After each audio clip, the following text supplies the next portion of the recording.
ఉద్యమం ఒకవైపు ఉధృతంగా నడుస్తుంటే నాయకులు రక్షణ చట్టంలో బంధించాల్సిన పడినటువంటి పరిస్థితులు.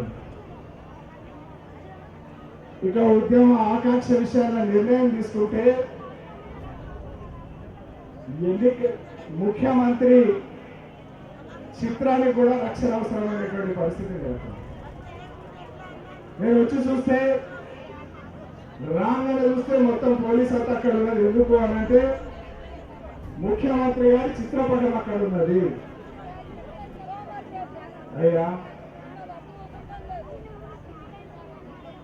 నేను ఒకటి ఇక్కడ ఉన్నటువంటి అధికారులకు కోరుతా ఉన్నాను, ముఖ్యమంత్రి గారి చిత్రపటం రచ్చబండ కార్యక్రమంలో అధికార పార్టీకి సంబంధించిన ఎమ్మెల్యేలే ఫోటో కత్తిరించి దాన్ని మసిపూసేటువంటి ప్రయత్నం, మరి దాన్ని కనబడకుండా చేసేటువంటి ప్రయత్నం చేస్తూ ఉంటే తెలంగాణ ఉద్యమంలో ఆందోళనతోని 1100 ప్రాణాలు పోయినటువంటి అంశం ఇది. అన్ని ఆవేదనతో ఉన్నటువంటి వాళ్ళ ఆకాంక్షలకు అడ్డొస్తున్నటువంటి ముఖ్యమంత్రి ఫోటో ఇక్కడ అవసరమా అనేటువంటిది.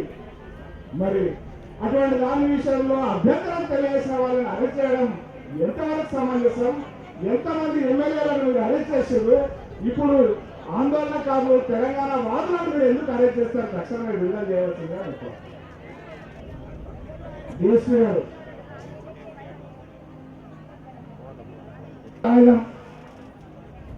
2008లో ప్లాట్లు ఇచ్చారు, 6000 మందికి ప్లాట్లు ఇచ్చారు. ఇళ్ళ సర్వే నంబర్ ఉన్నది, ప్లాట్ నంబర్ లేదు.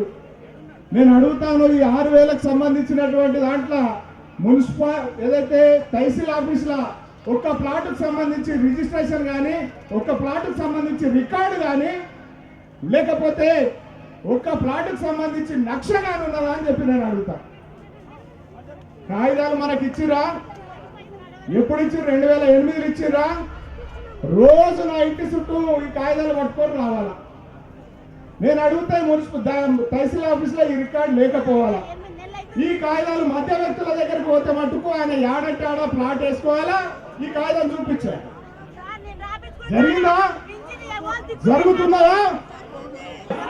పథకం చెక్కు బి పద్మ శాంతిబాయ్ గారు. తర్వాత